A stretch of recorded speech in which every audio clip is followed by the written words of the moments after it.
Well, it's official. Sony has abruptly told PlayStation players to brace for a future without physical media. A move that follows a week of painful reminders that media is changing for a more digital experience, whether we like it or not.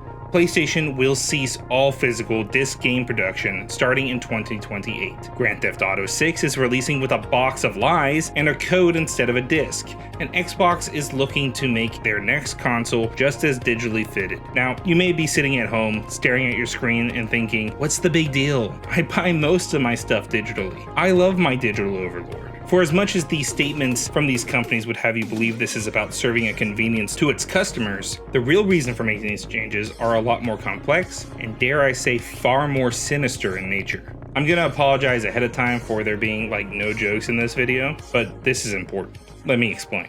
For the first 30 years of gaming's existence, video games were a plug-and-play affair, at least on home consoles like the Super Nintendo Entertainment System, for instance. You buy the console, you buy the game, you put the game in the console, and blammo, you're jumping into the world of Mr. Nuts. This was true for nearly 6 generations of hardware, until 2014. The PS4 and Xbox One started doing something that at the time felt strange but didn't seem like a huge deal, but in hindsight is clearly a direct factor in the death of physical media. Starting with those consoles, you needed to download the entire game whenever you bought a video game. Whether you had the disc or buying digitally didn't matter, essentially turning your physical copy of a game into a key that allows you to play a digital copy of the game. Not only did this increase the amount of space that you needed on your console, it made it so that owning a physical game no longer had a direct benefit over owning a digital game, the space. And around this same time, PlayStation went out of their way to defend physically sharing and reselling your games with this absolute gem of a marketing video. This is how you share your games on PS4.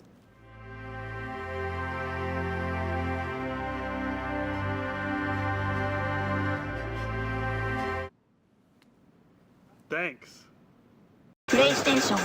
Making Sony the de facto defender of the physical game, which made sense. Not only did Sony produce the Blu-rays needed to run the games, but they also owned the patent and manufacturing needed to get them, meaning that they had a direct hand in all the sales of the Blu-ray based game systems. Even with this in mind, the rest of the PS4 era was marked by increased reliance on digital goods. So here we had a console generation where digital access began to erode the physical market. But why would Sony willingly try to force a more online digital experience when they owned most of the physical market? One word: control.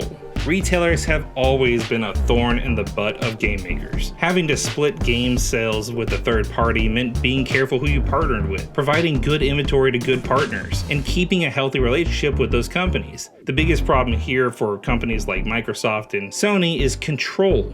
Retailers, especially secondhand markets like GameStop, have a tendency to undercut prices by offering cheaper alternatives to the typically higher prices seen on a digital store. Under capitalism, competition is supposed to breed innovation, and Sony is maybe the most innovative they've ever been. They innovated on the idea that retailers could even sell their digital games by simply removing PlayStation codes from the store. You can still buy the PlayStation currency there, but you can't buy a specific game's code from a store. Now they've taken their innovation one step further by removing competition entirely. If you just take the competition out, you don't have to innovate. Physical games being phased out means the only place to buy a PlayStation game is on a PlayStation. And that means that the only one who gets to decide what that game costs is PlayStation. This is pretty blatantly anti-consumer, but it's far from the most offensive part of this situation. So Sony gets to set the prices.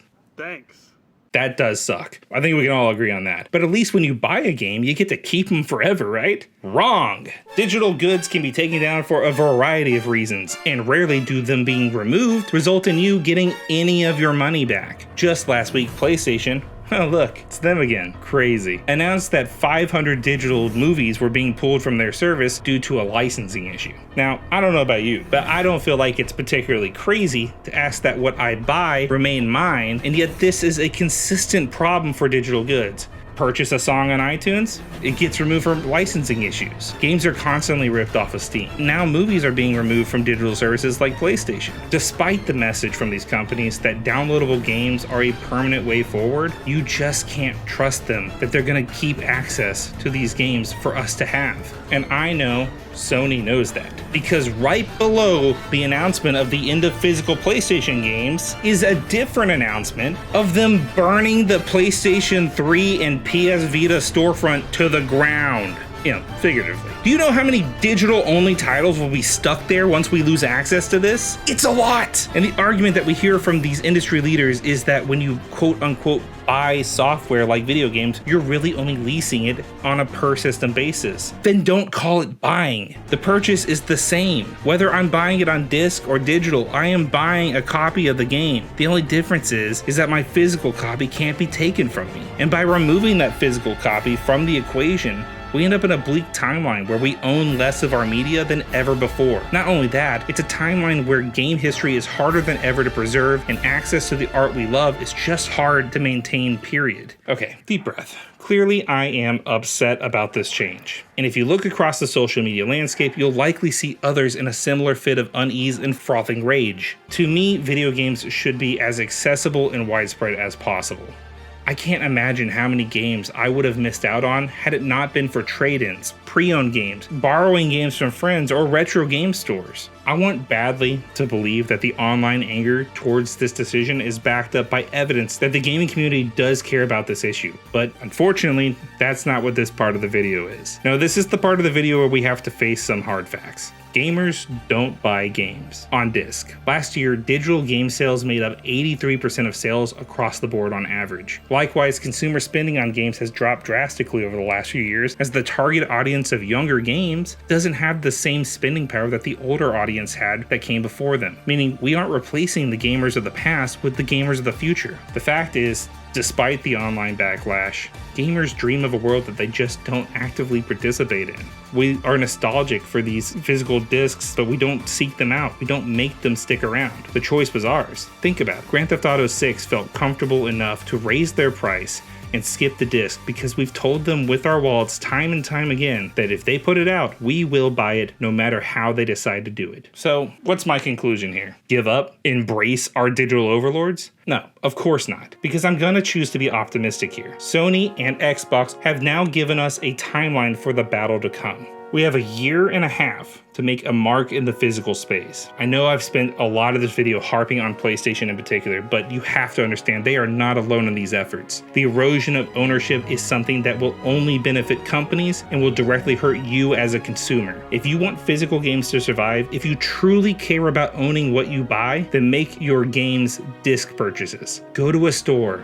Buy locally, buy online on Amazon for all I care, but just buy physically. Consumers hold the power, and your vote is in your wallet. And you're not alone. There are organizations fighting out there right alongside you, such as the Internet Archive, that you can support to help prevent the loss of gaming history. Look, either we make a change as a society, or we end up living in a world where games cost too much to make, cost too much to buy, they take up too much memory on memory that we can't afford due to a shortage, played on consoles that cost over $1,000 powered by an AI agent that doesn't like video games. And most importantly, it's a future where our games that we buy are not guaranteed to remain as ours. That's not a world I want to live in. How about you? For Hardwired, I'm Andrew Hamilton.